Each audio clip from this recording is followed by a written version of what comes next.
Merhaba arkadaşlar, kanalıma tekrardan hoş geldiniz. Bugün sizlerle birlikte yine güzel bir yelek çalışması yapacağız. Yelek modeli aslında hani bilindik bir model, yeni bir model değil. Ama bu şekilde paylaştığımızda çok fazla soruluyor kanalımızda baştan sona anlatımı var mı diye. O yüzden kanalımda bulunmasını istediğim modellerden bir tanesi. Bugün sizlerle birlikte bu yeleği hazırlayacağız. Yeleğimiz şöyle baktığımızda çocuğun yapısına göre değişiklik gösterebilir ama yaklaşık 1,5-2 yaşa kadar olacaktır. Eğer daha kalın bir ipten yapıyorsanız, daha büyük, daha ince bir ipten yapıyorsanız daha küçük bir yelekte elde etmek mümkün arkadaşlar. Ben kartopu Baby One ile ördüm. 83 ilmek. Dediğim gibi bu yaşlara olur. Eğer Elite Baby kullanırsanız biraz daha bebe yünü ama biraz daha bundan kalın bir yün ve 3,5-4 ile ördüğünüzde yapacağınız yelek rahatlıkla 3 yaşa 3,5 yaşa olacaktır diyelim ve yapımına geçelim. Öncelikle bu rengin ipini ve renk kodunu vereyim arkadaşlar. 493 renk kodu, eğer bu rengi tercih etmek isterseniz. Şimdiki yapacağımız renkte yine kartopu Baby One 258 renk kodlu bir ip. Yine aynı ipi tercih edeceğim ve 3 numaralı misinanı şişle yapacağız arkadaşlar. İlmek atma yöntemimiz her zaman gibi klasik ilmek atma yöntemi. Yine yakada yaka düşürme tekniği uygulayacağız. Kız bebek yeleğine yaptığımızda tercihen yakada fırfırda kullanabilirsiniz. Yine ayrı bir hava katacaktır yeleğimize. Şöyle ben bir başlangıcını yapayım. Sonrasında 3 diş haroşamı örelim. Haroşamızı. Robamız yine oldukça basit bir roba ama şık duran robalardan bir tanesi. Hem sade hem de şık görünen robalardan bir tanesi. Ve modası geçmeyecek, gerçekten bebek örgülerinde uzun yıllar kullanacağımız modellerden bir tanesi. Fare dişi ve bonbon modeli. Şöyle bir başlangıcını yapalım birlikte arkadaşlar. Yani normalde klasik ilmek nasıl atıyorsanız herkesin ilmek alışı ve atışı farklı. Bu şekilde 83 ilmek başlayalım arkadaşlar ve sonrasında 3 diş ya da 4 diş haroşamızı örelim. Ben 4 diş örmeyi tercih ettim. Evet, ilmeğimi atıyorum ve 4 diş haroşamı örüp ayrımlarla geliyorum. Evet arkadaşlar, 4 diş haroşamı tamamladım ve ayrımlarımı da böyle işaretleyicilerimle belirledim. Henüz haroşamın arka sırasını örmedim. Burada yaka düşürme tekniği yapacağımız için sıra başına kadar gelmiyoruz. Ve burada da ilk iliğimizi açarak başlıyoruz. Ayrımlarımı da söyleyeyim isterseniz, yine yaparken birlikte yapacağız. 16 ilmek önler, 25 ilmek arka, 9 ilmek de kollar arkadaşlar. 2'şer ilmek de böyle beden arasında var. Toplamda 83 ilmek başlamıştık zaten. İlk iliğimizde 4 ilmek örüp açıyoruz. 4 ilmeğimi ördüm, bir tane doladım, 2 ilmeği birlikte ördüm. Ve ilk iliğimi örgümün sol tarafında açmış oldum. Yani böyle çevirdiğimizde örgümün sol tarafında ilk iliğimi açtım. Yaka düşürme tekniğini yeleklerde mutlaka öneriyorum. Daha önce de birçok video çekmiştim aslında. Birkaç teknikle yaka düşürme tekniğini göstermiştim. Şimdi ben örmeye devam edeyim. Arka sıramı haroşa örgü olarak ta ki bu ayrıma kadar öreceğiz arkadaşlar. Sıra başına kadar gelmiyoruz. Yaka düşürme tekniği yapacağımız için. Evet, şimdi ayrım yerindeki 2 ilmeğimi ördüm arkadaşlar. Öndeki 16 ilmeğim kaldı. 2 ilmek örüyorum önden. Geri dönüyorum. Yani sağ şişimde şu anda 14 ilmeğim var. 2 ilmeğim de burada, önde 16 ilmeğimiz vardı. Döndüm, ilk ilmeği örmeden aldım. Bir ilmek ördüm. Şöyle görüntümü biraz daha yaklaştıracağım. Burada bir tane bu şekilde gizli artırma yaptım. Şimdi ayraçlarımı çıkaracağım artık. Yerlerimiz belli oluyor. 1 2 ilmek ördüm. Yine burada gizli artırmamı yaptım. Ayracımı çıkarıyorum. 9 ilmek kolumuzu örüyoruz. 1 2, 3, 4, 5,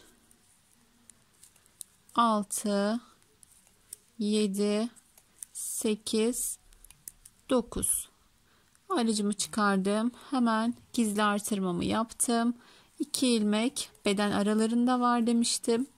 2 ilmeğimi düz olarak ördüm. Tekrar bir tane gizli artırma yaptım. Gizli artırmanın takibi biraz zor oluyor ama yani böyle ayracınız yoksa eğer bir sonraki sırada farklı bir şeyle nasıl yapabiliriz göstereceğim. 1, 2, 3, 4, 5, 6, 7, 8, 9, 10. 25 ilmek arkayı öreceğiz. Örmeye devam ediyorum. Saymama gerek yok aslında. Sayılarımı ayarlayıp işaretleyicimi takmıştım. Örmeye devam ediyoruz. Düz örgü olarak.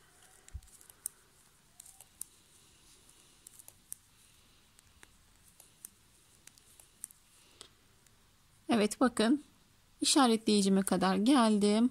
Hemen orada arkayı 25 ilmek ördükten sonra bir tane gizli artırma, 2 ilmek düz, yine sonrasında bir tane gizli artırma. 9 ilmek kolumuz vardı. 2, 3, 4, 5, 6, 7, 8, 9. 9 ilmeğimi de ördüm. Kol ilmeğimi. Yine buradaki gizli artırmamı yapıyorum. 2 ilmek düzümü ördüm. Son artırmamı da yapacağım. Bir tane gizli. Şöyle bakın. Bir tane dolayarak gizli artırmamı yaptım. Yine burada da önden sadece 2 ilmek örüyorum. 14 ilmek sol şişimde var. Geri dönüyorum. Ve ilk dönüşümüzü yaptık. Arka sıramız tamamen ters örgü. Tüm ilmeklerimiz düz ördü olduğu için arka sırada tamamen ters örüyoruz. Bakın artırdığım ilmeğim. Örmeye devam edelim arkadaşlar. Şöyle sol tarafta bakın döndüğümüz yer belli. Buraya kadar ters örmeye devam edelim. Evet, şöyle görebilirsiniz. Bakın döndüğümüz ilmeklere kadar geldik. Şu anda 14 ilmeğim var. 2 ilmek daha ilave ettim. Tekrar geri döndüm. Bu işlemi pattaki 7 ilmeğimiz kalana kadar devam edeceğiz arkadaşlar. Şimdi döndüm. İlk ilmeğimi örmeden aldım. 2, 3, 4. Bakın artırdığım ilmeğim 5.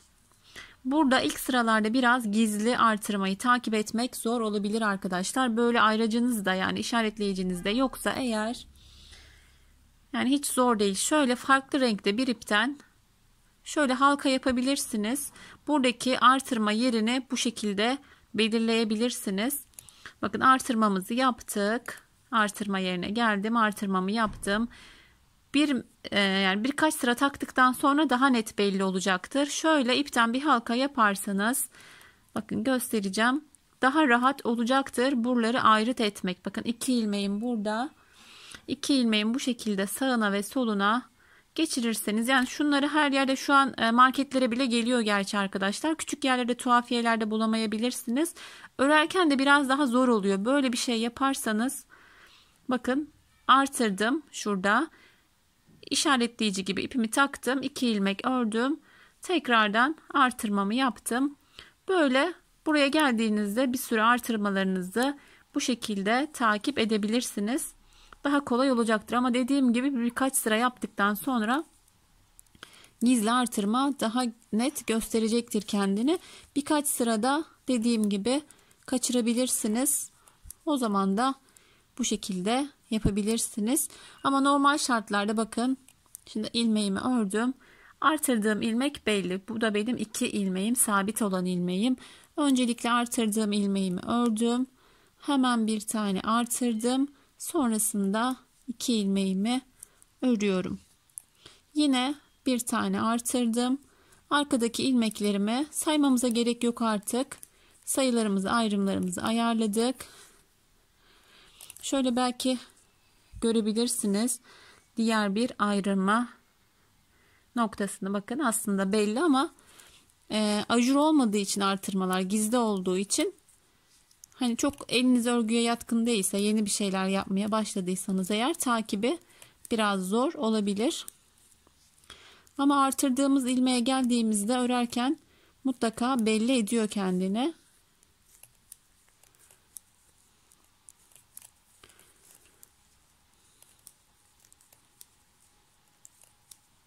Saymıyorum ben de. Zaten dediğim gibi yerleri belli, bu şekilde takip ederek.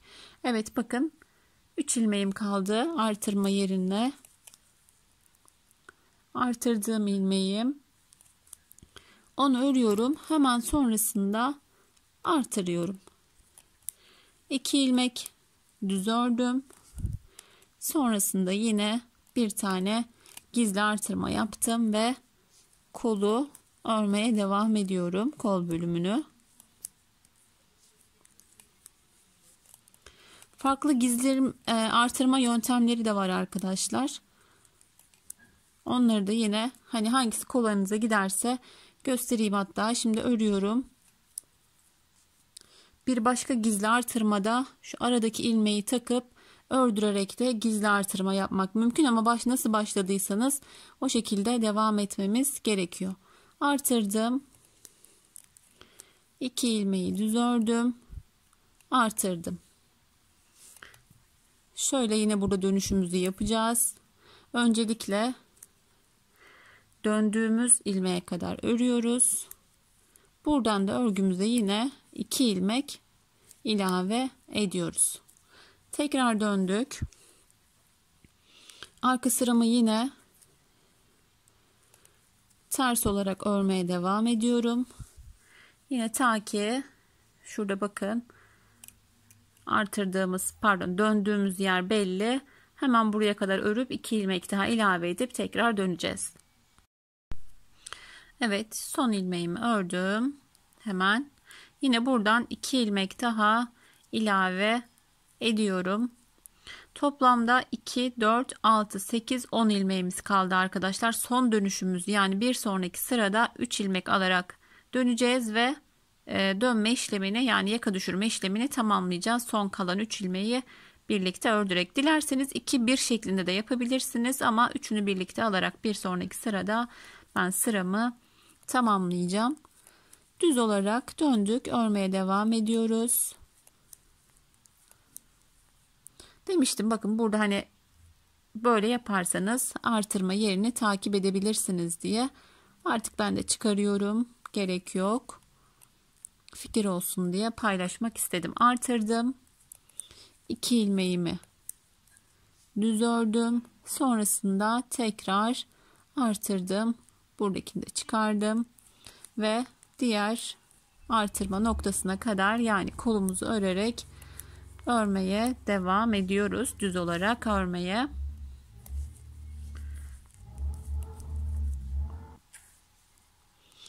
Bazen dışarıdan çok fazla ses yansıyor arkadaşlar. Lütfen kusura bakmayın. Aniden gelişen sesler olabiliyor.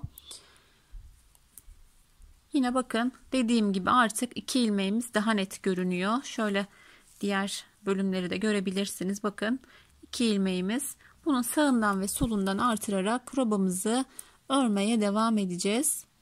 Artırdım. 2 ilmeğim burada. Eğer hani baktınız zorlanıyorsunuz arkadaşlar, burada normal, yani şöyle artırma yaparak da bir tane artırıp, burası delik olur. Yani gizli artırma olmaz, açık artırma olur.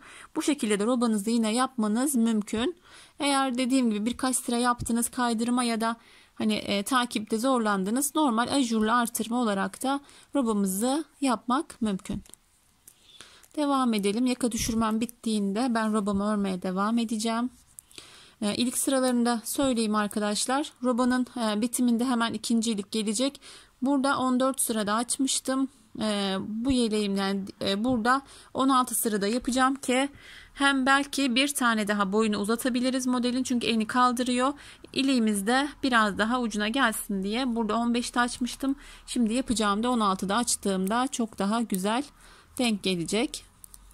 Dediğim gibi eni geniş oldukça 147 ilmek de yapmak mümkün aslında, ama yeleğinde eni geniş olduğu zaman hani dar olmasındansa geniş olması daha iyi oluyor. O yüzden 16'da açarsak boyuna bir örnek daha ilave de edebiliriz. Ya da daha sık yapmak istiyorsanız 12-13 sıra aralıklarla açıp 6 ilik de yapabilirsiniz. Ben genelde 5 ilik yapmayı tercih ediyorum. Bakın yine artırma noktasına geldik. Burada hemen bir tane gizli artırmamı yaptım. 2 ilmek düzümü ördüm. Yine artırmamı yaptım. Biraz hızlı ilerliyorum ama zaten düz örgü arkadaşlar. Artırmaların dışında dümdüz ilerleyen bir roba. Kaydırma yok. Herhangi bir örnek yok. O yüzden hani yavaş da örsem aynı, hızlı da ilerletsem aynı düz örgü olarak devam ediyoruz. Hemen şöyle bakın. Zaten artık artırma yerleri elimize geldiğinde fark ediyoruz. Şuradaki artırmalardan bir tane gizli artırdım. 2 ilmeğimi düz ördüm. Bir tane daha artırdım. Yine örmeye devam ediyorum. Sağ ve soldan 2 ilmek ilave ederek yaka düşürme tekniğini uygulayarak devam ediyoruz. 1 ve 2 ilmeği de dahil ettim. Buradan başlamıştık düşürmeye. Burada tamamlamış oluyoruz. 2, 4, 6, 7. Burada bakın 3 ilmeğimiz kaldı. Bu son sıralarda 3 ilmeği de ilave ederek sonrasında satır başına kadar gelip normal örmeye devam edeceğiz. Ben yine şimdi arka sıramı örmeye devam ediyorum. Evet, son dönüşümüze geldik arkadaşlar. 1, 2, 3 ilmek ilave ettim. 2, 4, 6, 7 kenar patımız kaldı. Şimdi döndüm. Artırmaya devam edeceğim. Şöyle yine özetleyeyim. Buraya da geleceğiz. Buradan da 3 ilmek ilave edip artık dönme işlemini tamamlayacağız. Arkaya döndüğümüzde artık satır başına kadar, yani buraya kadar bitirip 7 ilmek patımızla 7 ilmeği haroşa örüp örmeye devam edeceğiz. Yine ben dilerseniz şöyle başlangıcını yapayım. Sıramı örmeye devam edeyim. Son olarak sıra başına da gelelim birlikte. Aklınızda soru işareti kalmasın. Hani yapanlar için çok basit bir detay, ama yapmayanlar da orayı atladığımda hani ben örgüye yeni başladım, aklım takıldı diyenler de oluyor. Onun için herkese genel bir anlatım yapmak adına dönme işlemini tam olarak tamamlayacağım. Artırmamı yaptım. Bakın artık çok daha net. 1, 2 ilmek ördüm. Artırmamı yaptım. Şimdi artırmalarımı yaparak hızlıca ilerliyorum artık.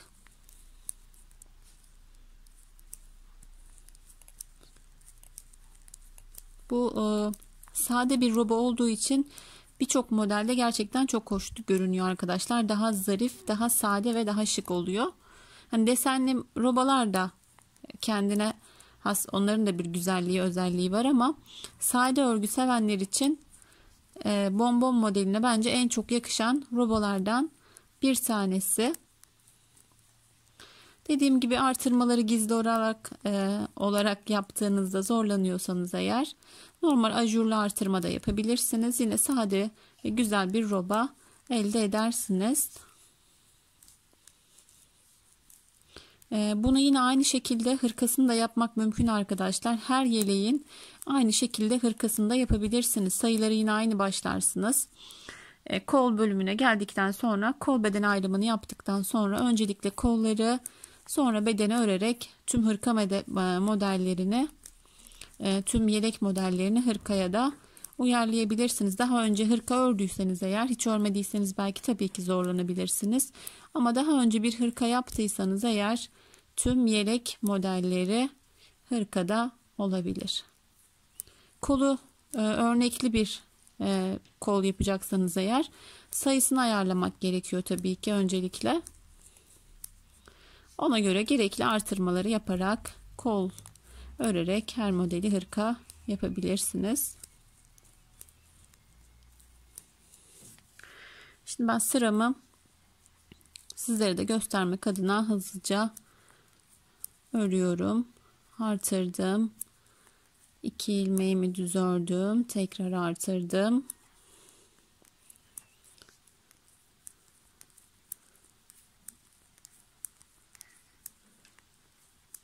Son artık dönüşümüzü de burada yapacağız. 1 2 son kalan 3 ilmeğimi de ördüm. 2 4 6 7 ilmeğim kaldı. Şimdi arka sırayı döndüm arkadaşlar. Şimdi bu sırayı artık dediğim gibi buraya kadar öreceğiz. Döndüğümüzde öncelikle 7 kenar patımızı haroşa örgü örüp yine robamızı aynı şekilde artırarak örmeye devam edeceğiz. Şimdi şuralardan sayabilirsiniz. 1 2 3 4. artırmamızı yaptık.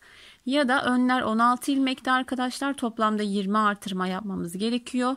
20 tane artırırsak öndeki ilmek sayısı 36 ilmek olmalı. Ya da dediğim gibi hani belli seviyeye ulaştıktan sonra buradan saymakta zorlanırsanız eğer ajurlu gibi biraz sayması kolay olmuyor. Ajurlu modelleri deliklerden saymak mümkün. Dediğim gibi 16 ilmekle önü başlamıştık. Şu 2 ilmeği saymazsak burada toplamda önümüzde 36 ilmek olduğunda robamız bitmiş demektir. 20 sıra artırdıktan sonra kol haroşasına geçeceğiz. Ben şimdi bunu bırakıyorum. Tamamladım. Robamla devam ediyorum. Hazır olsun, anlatmamda çabuk olsun diye bir tane robamı örmüştüm. Şimdi eğer böyle bu tür robalardan yaptıysanız eğer ayrıca sayı hesaplamaya gerek yok arkadaşlar. Zaten yakadan ayrımlarımızı yapıyoruz. Kol ve beden ayrılmış olarak devam ediyor. Şu an toplamda önlerde 36 ilmeğimiz var. Beden arasında da böyle 2 tane ilmek var. Bu iki ilmeğin birini bedene, birini kola verecek şekilde ayrımlarımızı yapıyoruz. Yine ben belli olsun diye şöyle işaretleyicimi takacağım. Bakın 2 ilmek. Eğer burada 1 ilmek olsaydı model arasında bunu dilerseniz kola, dilerseniz bedene verebilirsiniz. Eğer önde kola verdiyseniz, yani öndeki 1 ilmeği kola verdiyseniz arkada da yine kola vermemiz gerekiyor. Ama şimdi biz bunu düşünecek olursak beden arasında 2 ilmek var. Şöyle ayrımlarımızı bu şekilde yapabiliriz. Her iki tarafta da, yani her ayrım yerinde şöyle 2 ilmeğimizin düz ördüğümüz birini bedene, birini kola olacak şekilde ayırıyoruz. Robamız bitti. Toplamda 20 kez artırdık.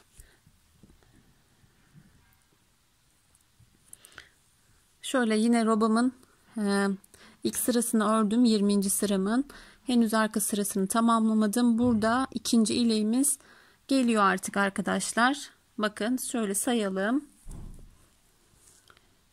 2 4 6 8 10 12 14 16. İkinci ileğimizi de birlikte açalım.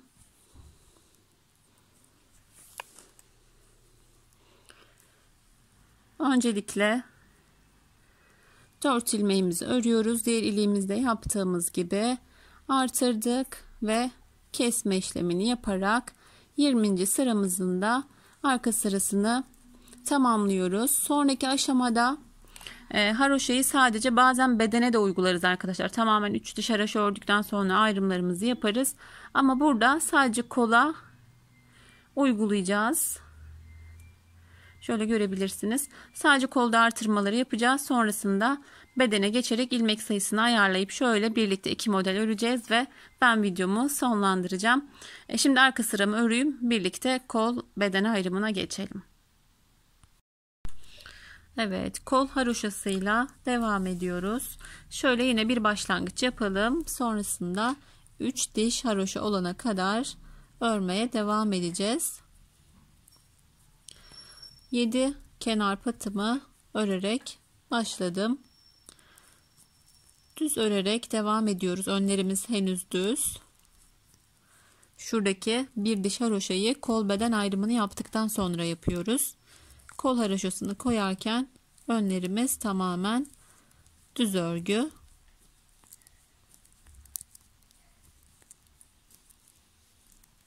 Dediğim gibi siz tamamen robamız 20 sıra olduktan sonra tüm ilmekleri haroşada örebilirsiniz 3 diş.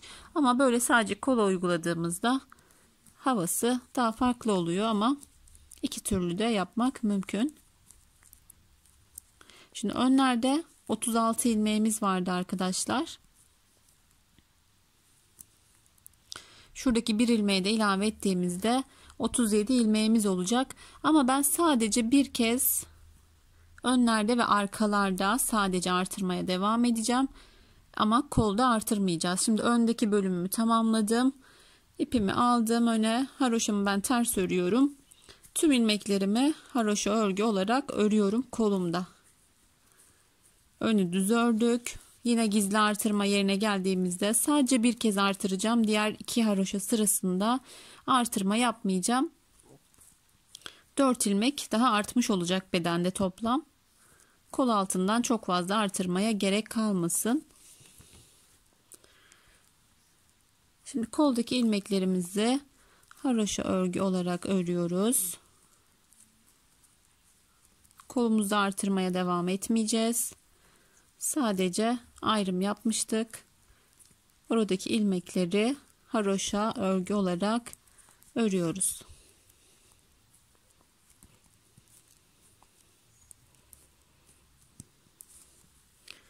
Bu kolu ördükten sonra ilerleteceğim ben yine videomu arkadaşlar. 3 diş haroşayı birlikte örmeye gerek yok. Şöyle bir başlangıcını yaptık zaten. Kolu bitirelim.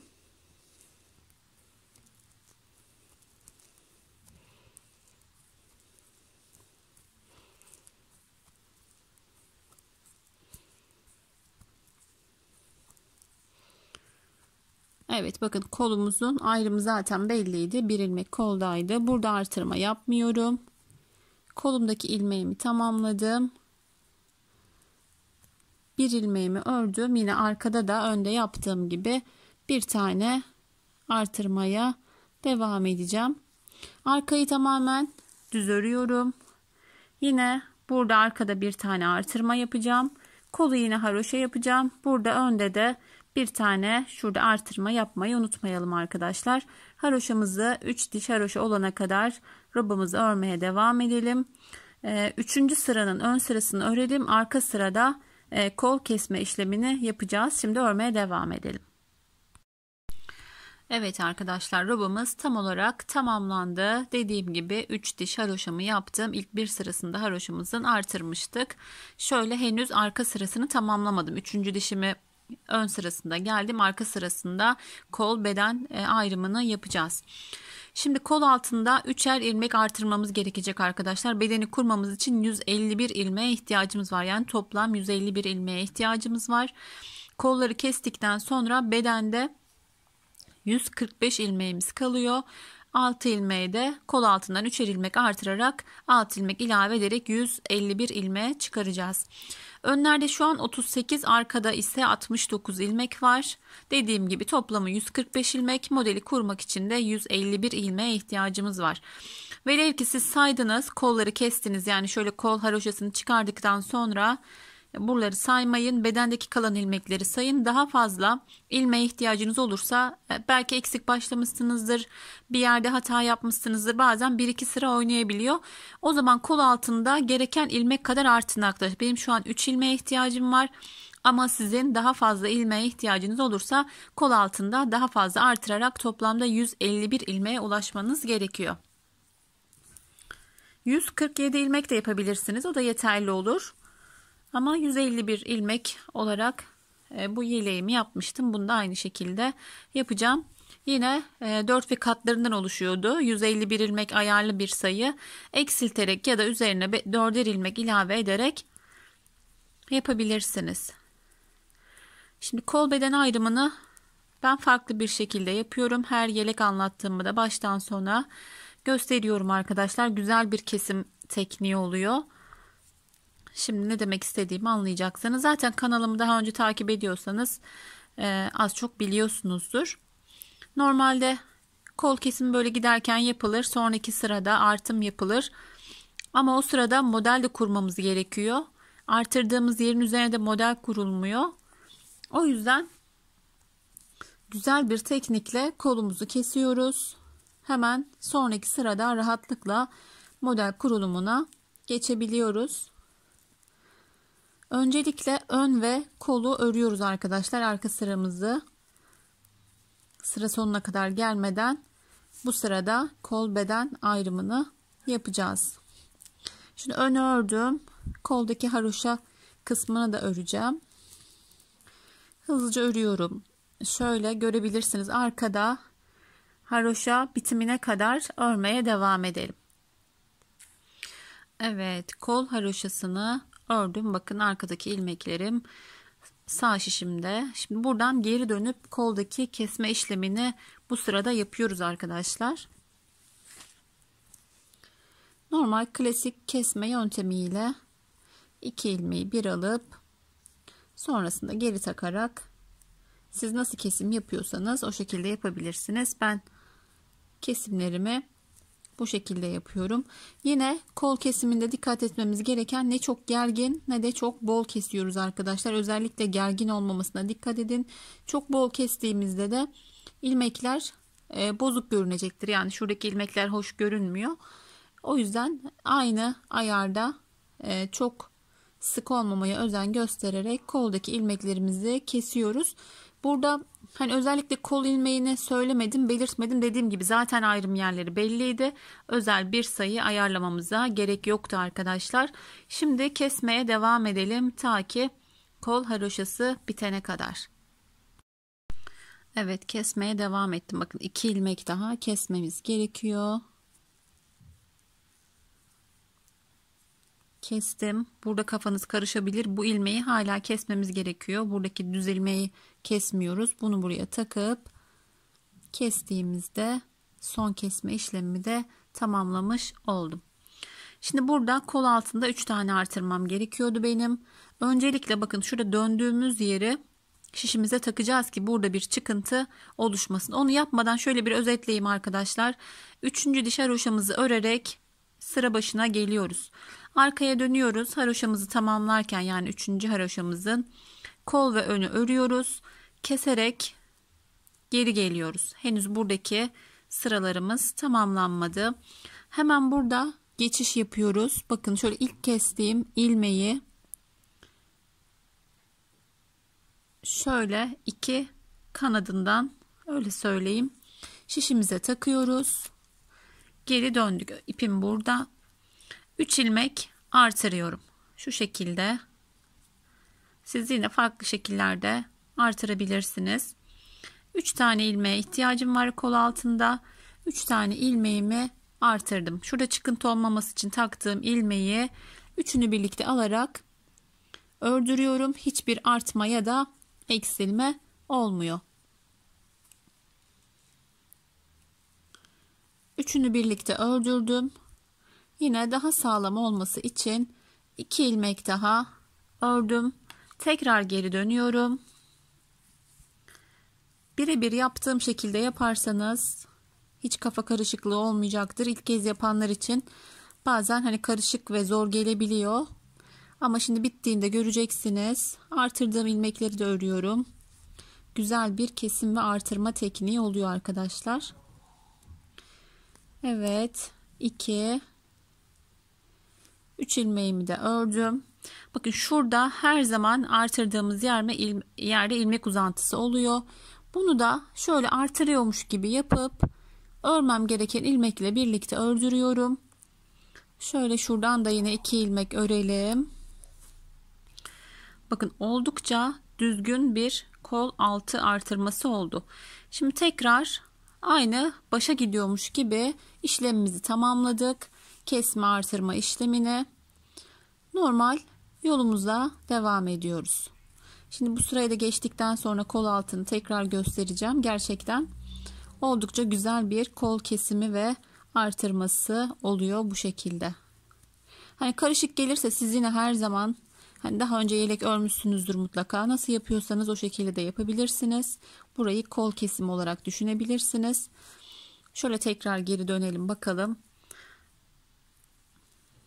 Evet, bakın kol altında şuralarda hiçbir ilmek uzaması yok. Yine burada aynı şekilde hiçbir ilmek uzaması olmadan kolumuzu artırdık. Pardon, kolumuzu kestik, artırdık, geri döndük. 2 sırada üzerine ilave ettik ve bir sırada 3-4 işlemi yaparak kol kesimini tamamladık. Ben şimdi diğer kolumu kendim kesmeye devam edeceğim. Uzun uzun anlatmaya gerek yok. Şimdi yine aynı şekilde arkayı örüyoruz. Burada kol haroşasına kadar örüyoruz. Yine aynı şekilde ön yüzle geliyoruz. Kolumuzu kesiyoruz. 3 ilmek artırıp karşıya birleştiriyoruz. Artırdığımız ilmekleri örüyoruz. Sonrasında satır başına kadar geliyoruz. Şimdi iki kolu da aynı şekilde keselim ve modelin kurulumuna geçelim. Evet, ben diğer kolumu da aynı şekilde kestim ve artırmamı yaptım. Şimdi devam ediyoruz bedenimizle. Bir sıra modele geçmeden haroşa örgü örüyoruz arkadaşlar. Orayı da geçmek istemedim. Şöyle bir başlangıcını yapalım. Birlikte örmeye gerek yok. Sıra olarak atlamış olmak istemedim. 7 kenar patımızı haroşa örgü olarak ördük. Diğer ilmekleri de haroşa örmeye devam ediyorum. Kafanız karışmasın. Ben haroşamı ters olarak ördüğüm için bazı arkadaşlar yani hani düzle örülüyor ya da tersle örülüyor haroşa. Bunun çok farkında olmayıp burası haroşa örgü mü diyorlar. Haroşa örgü diyorum, düz örüyorlar. Hani düz olarak yaptıkları için haroşa örgüyü düz olarak sadece öyle örüldüğünü düşünüyorlar sanırım. Haroşa örgü dediğimde siz düzle örüyorsanız düz, benim gibi tersle örüyorsanız ters, nasıl örüyorsanız haroşa örgü olarak örün arkadaşlar. Özellikle örnekli modellerde karıştırılıyor. Hani burası haroşa örgü dediğimde bazen karışıklık olabiliyor. Ama her iki şekilde de haroşayı örmek mümkün. Sadece tamamen ön ve arka yüzde ters örerseniz de haroşa örgü oluyor. Benim gibi tamamen düz örerseniz de her iki yönde haroşa örgüyü elde etmiş olursunuz. Ama hep söylüyorum, eğer yeni başlıyorsanız örgüye mutlaka ters örmenizi tavsiye ederim. Özellikle model yaptığımız örgülerde ters örmek büyük avantaj oluyor arkadaşlar. Önden modeli görerek kuruyorsunuz. Haroşanıza ters örüyorsunuz. Arkadan tüm sıraları ters örerek daha kolay yapmış oluyorsunuz. Ama tabii ki el alışkanlığı. Bana nasıl ters örmek kolay geliyorsa bazı arkadaşlara da düz örmek çok daha kolay gelebiliyor. Aksine ters zor geliyor. Şimdi evet, bu sırayı bu şekilde haroşa örelim. Tekrar sıra başına gelelim. Yani arkayı da haroşa öreceğiz. Bir sıra haroşamızı tamamladıktan sonra modele geçelim. Evet, bonbon modeline geçtik arkadaşlar. Daha önce yapanlar bilir, oldukça keyifli ve kolay bir model. 4 sıra, ilk başta 4 sıra, sonraki sıralarda 6 sıra düz örüyoruz. Sonra bir sıra işlem yaparak bu güzel görüntüyü veriyoruz. 2, 4, 6, 7. 7 kenar patımı ördüm. Söylediğim gibi haroşayı ördükten sonra ilk modeli kurmak için 4 sıraya, sonraki sıralarda 6 sıraya ihtiyacımız var arkadaşlar. İlk 6 sıra başlarsanız böyle hemen modeliniz sıfır kurulmaz. Burada 1-2 sıra düz görünüm olur. Ben onu sevmiyorum. O yüzden 4 sıra yaptığımızda hemen kurulumu yapıyoruz. Sonraki sıralarda, şimdi birlikte göreceğiz zaten, 4 sırada bir, sonraki sıralarda 6 sırada bir ilmek düşürme işlemi yaparak bonbon modelini kuruyoruz. 4 sıra derken sadece ön sıralar değil. Şu gittiğim sıra birinci sıra, arkadan geleceğim ikinci sıra, tekrar bir düz bir ters, toplamda 4 sıra düzüm olacak arkadaşlar, ön ve arka sırayı sayarsak. Bazen örnekli modellerde sadece ön sıra olarak, hani 2 sıra örüyoruz gibi ön sıraları hesaplıyoruz. Burada hesabı bu şekilde, yani ön sırayı da bir sıra, arka sırayı ikinci sıra olarak kabul ediyoruz. Bu şekilde toplam 4 sıra düz örüyoruz arkadaşlar. Haroşa olarak da düşünürseniz aslında şöyle 2 diş haroşa yaptıktan sonra ilk modelimizi kuracağız. Ben şimdi yine düz olarak örerek vakit harcamayayım. Böyle düz örgü, yani arka sıraya geçtiğimizde ters, ön sıraya geçtiğimizde düz örgü olarak 4 sıra düz örmeye devam edelim. Evet, 4 sıra düzümü ördüm arkadaşlar. Bakın şu bedene yaptığım haroşa sonrasında 2 diş olduğunda, yani toplamda 4 sıra düz olduğunda şöyle de görebilirsiniz. 1 2 3 4 sıra düzümüz oldu. Şimdi bonbon modelini uygulamaya başlayacağız. Hani böyle uzun anlatımlarda bonbon modelini anlayamazsanız eğer, kısa anlatımı da kanalımda mevcut arkadaşlar. Kardeş örgüler bonbon modeli diye yazarsanız oradan kısa bir ön anlatım izlersiniz ya da küçük bir parça denersiniz. Sonra yeleğe uygulamak çok daha kolay olur. Şimdi 7 kenar patımı ördüm. İlk ilmeğimi düşürerek başlayacağım. İlmeğimizi çıkarıyoruz. Sonrasında 4 kez söküyoruz arkadaşlar.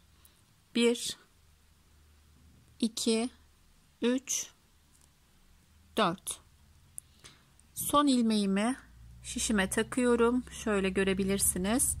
Tüm ilmeklerin arkasına doğru geçirerek ilmeğimi ördürüyorum. Sonrasında 1 2 3 ilmek örüyorum. Bunu mutlaka ilk başta bu şekilde başlıyoruz arkadaşlar. Bir ilmek örüp düşürmeye başlarsanız bu kenarları düzgün durmuyor. Onu da söyleyeyim. Yine aynı şekilde ilmeğimi çıkardım. 1 2 3 4. Burada sökülür diye korkmayın. Böyle bebe yünüyle örüyorsanız eğer zaten pamuklu ipler kendi kendine çok hızlı bir kaçma işlemi yapmaz. Yine ördürdüm ve şöyle bir miktar sıkıştırdım ki boğumlarımız daha güzel olsun arkadaşlar. Ördükten sonra sıkıştırıyoruz. 1 2 3 ilmek örüyoruz. Yine geldim. Öncelikle ilmeğimi çıkarıyorum. Sonrasında 1 2 3 4. Şişime ilmeğim kaçmadan takıyorum. Tüm söktüğüm ilmekler üstte kalıyor. Şu şekilde görebilirsiniz. Bu şekilde ördürüyorum. Eğer burada zorlanırsanız eğer tığ ile de yapabilirsiniz arkadaşlar. 2 3 ilmek örüyoruz. 4 ilmek, yani 4. ilmekte 4 ilmek söküyoruz. 1 2 3 4. Tekrar 1 2 3 ilmek örüyoruz. 1 2 3 4 ilmek söküyoruz. Böyle eliniz alıştığında gerçekten çok rahat yapacaksınız. 1 2 3 1 2 3 4. Dediğim gibi ilk defa yelek üzerinde uygulayacaksanız mutlaka kısa bir video izleyin ve uygulayın arkadaşlar. Ne kadar detaylı anlatsak da uzun bir ilmek üzerinde model anlatımı anlamak zor olabilir. Bu yeleğin anlatmamın da amacı zaten yakaların sayılarını ayarlamak, modeli bedene birlikte kurabilmek için. Ve dediğim gibi özellikle isteyenler oluyor. Sizin anlatımınızla yapabiliyorum sadece diyen, onlar için anlatmak istedim. Yoksa çok yeni bir model değil. 1 2 3 4. Söktüm. İlmeğimi kaçırmadan taktım. Ördürdüm. 1 2 3 1 2 3 4. Bu modelde özellikle sayı çok önemli arkadaşlar. Yine söyleyeyim. 151 ilmeğimiz olması gerekiyor. Eğer 151 ilmeğe yakın bir ilmeğiniz yoksa 147 ilmek, 143 ilmek, 139 ilmek ya da tam tersine 151 ilmeğin üzerine 4 ilmek daha sayarak 155, 159 bu şekilde de ayarlamanız mümkün. Şimdi ben aynı şekilde biraz daha şöyle ilerletmek istiyorum örgümü. Evet, şöyle ben biraz hızlıca yapmaya devam ettim arkadaşlar. 1 2 3. 4. ilmeği 4 kez söküyoruz. Son ilmeğimizle birlikte ördürüyoruz. 2 3 1 2 3 4. Şöyle son ilmeğimi taktım. Dediğim gibi burayı örmekte zorlanıyorsanız buradan tığı takıp bu şekilde de ördürmek mümkün. Küçük parçada denerseniz hangisi kolay olursa orada elinize alıştırıp sonra yeleğe uygularsanız çok daha düzgün olur. Bazı ipler sökmeye çok elverişli olmuyor arkadaşlar. Yelek üzerinde yap sök olunca da mutlaka orada söküntü olduğu belli oluyor. O yüzden her zaman yeni bir model yaptığımızda öncelikle küçük bir parçada denerseniz çok daha güzel sonuçlar elde edersiniz. 1 2 3 4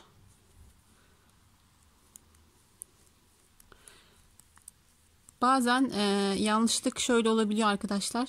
4 sökmeye alıştığımız zaman 4 tane de düz örebiliyoruz. Ben yani çok sık yaptığım için söyleyeyim. 3 örüp 4 ilmek düşürüyoruz ya. 4'e aklımız gidip bazen 4 örüp 3 düşürdüğümüzde oluyor. O yüzden özellikle ilk kurulumu düzgün yaparsanız sonraki sıralarda doğruyu yanlış takip etmek çok daha kolay olacaktır. Onu da diğer bonbon modelini kurduğumuzda anlayacaksınız. İlk sıra o yüzden çok önemli. 1 2 3 1 2 3 4 yani söylediğim gibi bir şey inşallah anlatırken yapmamışımdır. Bazen olabiliyor. 1 şöyle önceki ilmeğimi sıkıştırdım. 2 3 hemen 1 2 3 4 4 ilmeğimi düşürdüm, ördürdüm. Son bonbonumuzu yapıyoruz. Bakın sayımızı robada ayarladığımız için, yani kol altını keserken ayarladığımız için 1 2 3 örneğimiz tam denk geliyor. Hani ajurlu modellerde belki 1-2 ilmeği ayarlayabiliriz. Kesmeyiz, artırmayız, aralardan gizli artırma yaparak. Ama özellikle bu model hani sonradan artırmayı hiç kabul etmiyor arkadaşlar. O yüzden böyle verdiğim sayılarla yaparsanız rahatlıkla tam bir kurulum yapabilirsiniz. Son düşürmeyi yaptım. Kenar haroşalarımı örüyorum. Bir sonraki bonbonu yapmak için 6 sıra demiştim. İşte 4 sırayı yaptık. Bu bizim birinci sıramız olarak kabul ediyoruz arkadaşlar. Arka sıraya döndüğümüzde ikinci sıramız. Sonrasında hiçbir işlem yapmadan yine 4 sıra daha örmemiz gerekiyor. Birini şimdi ördük, kabul ediyoruz. O sıra bizim ilk sıramız oluyor. Arka sıraya geçtiğimde bu sıra ikinci sıra. Sonrasında yine 4 sıra daha örerek toplamda 6 sıra düz örüyoruz. Bu işlemi saymazsanız eğer, yani işlem yaptık, geri döndük. Burayı saymazsanız 4 sıra, ama bununla birlikte toplamda 6 sıra oluyor ki diğer modeli kurmak için. Şimdi ikinci sıramızla devam ediyoruz. Arka sıra bizim ikinci sıramız oluyor. Dilerseniz ben yine düz sıralarımı örmeye devam edeyim. Çünkü düz sıra önde düz, arkada ters olarak öreceğiz. İkinci sıramı örüyorum. Ön yüze geçtiğimde üçüncü sıra olacak. Arkadan 4, tekrar bir düz sıra, bir ters sıra, toplamda 6 sıraya tamamlayalım arkadaşlar. İkinci modelimizde kuralım. Sonrasını sizler kendiniz rahatlıkla yapabilirsiniz. Evet, geldik ikinci bonbonumuza. Sayı takibi de arkadaşlar, bakın şu düşürdüğümüz ilmek 1 2 3 4 5 ve şişimizdeki ilmeklerle 6 sıra. Yine şöyle 2 sıra yapıp koymuştuk. 3 sırada 6 sırayı da bu şekilde sayabilirsiniz. Bonbonu yaptıktan sonra 3 diş haroşa olduğunda toplamda 6 sıramız oluyor arkadaşlar. Bu şekilde de sıra takibi yapabilirsiniz. Şimdi ikinci bonbonumuzu da yaptıktan sonra sizler rahatlıkla devam edebilirsiniz. Yine şöyle birlikte başlayalım. İlk bonbonumuzu hemen düşürerek başlamıştık arkadaşlar. İkinci bonbonumuz ise bu 3 ilmeğin tam ortasına gelecek. Onun için 2 ilmek örüyoruz. Sonrasında aynı işlemi uyguluyoruz. Bakın tam 3 ilmeğin ortasına gelecek şekilde ikinci bonbon. 1 2 3 4. Yine 4 ilmek düşürdük. Ördürdük. Buradaki ipimizi yine sıkı tutarsak dediğim gibi bonbonlar çok daha net görünür.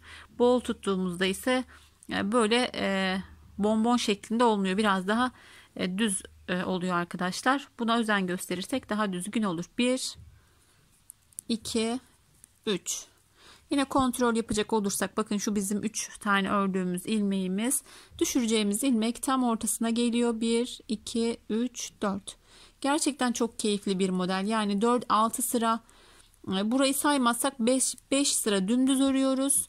6. sırada işlem yapıyoruz. O yüzden hani çabuk da ilerliyor. Her sıra takip gerektirmediği için sadece kaydırmamaya özen gösterirsek hiçbir yanlışlık yapmadan kolaylıkla yapabiliriz. Yine bakın bu şekilde sağlamasını arada yapabilirsiniz. 1, 2, 3, 4. 4 ilmek söküyoruz. İlmeği ördürüp buradaki ilmeği sıkıştırırsak daha düzgün olur. 1, 2, 3. Şimdi biraz hızlandırılmış öreceğim. Göreceksiniz. Hani böyle bakıldığında zor gelir. Ama çok rahat. Eliniz alıştığında 3 ilmek hemen 1, 2, 3, 4 tane söküp bir tanesini ördür. Eliniz alıştığında bu şekilde çok rahat yapabilirsiniz. Zaten bir sıra bonbon yaptık birlikte. Az çok elimiz alıştı. Birçoğumuz daha önce yapmış da olabiliriz. Bu şekilde modeli kuruyoruz arkadaşlar. 1, 2, 3. 1, 2, 3, 4. 3 tane ör, 4 tane sök diyerek de modeli özetleyebiliriz. Evet, başladık ikinci modelimize de. Sonu ilk modelde olduğu gibi arkadaşlar sonu yine göreceğiz aynı şekilde. Sonu yine düşüreceğiz. Bakın 2 tane düz öreceğiz. Başında ve sonunda aynı şekilde. Yine 6 sıra öreceğiz. Yani bu sırayla birlikte toplam 6 sıra öreceğiz. Bir sonraki bonbon yine ilk ilmeği düşürerek başlıyor. Bir sonraki yani İlk düşürerek başlamıştık. Burada 2 ilmek ördük, düşürmeye başladık. Sonraki sıra yine aynı şekilde birbirinin tekrarı olarak devam edecek arkadaşlar. Hani sürekli de hani 10 sırada anlatsam aynı şeyleri anlatacağım için bonbon modelini çok fazla anlatmaya gerek yok. İkisini birlikte kurduk zaten. Sonrasında yine aynı sıralarla örmeye devam edeceğiz. 16 sırada bir iliğimizi açmayı yine unutmayalım. Buradaki modelden bir tane daha fazla yapmayı düşünüyorum arkadaşlar. Bonbonlarımızı sayalım. 1, 2, 3, 4, 5, 6, 7, 8, 9, 10, 11, 12, 13, 14, 15. Burada 15 bonbon yapmışım. Şimdikinde 16 bonbon yapacağım. İliğim de daha rahat denk gelecektir. Bu şekilde yapıp yeleğimizi bitireceğiz. Dediğim gibi kız için yaptığımızın yakasına fırfır yapabilirsiniz. Yine onu da kanalımda bulabilirsiniz. Evet arkadaşlar, bonbon yeleğini hem kız hem erkek bebekler için örebileceğimiz bonbon modeli yeleği baştan sona sizlere anlatmaya çalıştım. Yine anlamadığınız, takıldığınız, eksik anlattığımı düşündüğünüz bir yer olursa mesaj bırakın. Ben yine sizlere yardımcı olmaya çalışırım. YouTube'dan ulaşamazsanız bazen yorumlar çok üst üste geliyor. Hepsinin bildirimi gelmiyor bana. Kardeş Örgüler Instagram sayfamdan da ulaşabilirsiniz. Yapacak olan herkese şimdiden kolay gelsin. Yeni bir model, yeni bir videoda görüşmek üzere. Allah'a emanet olun. Hoşça kalın.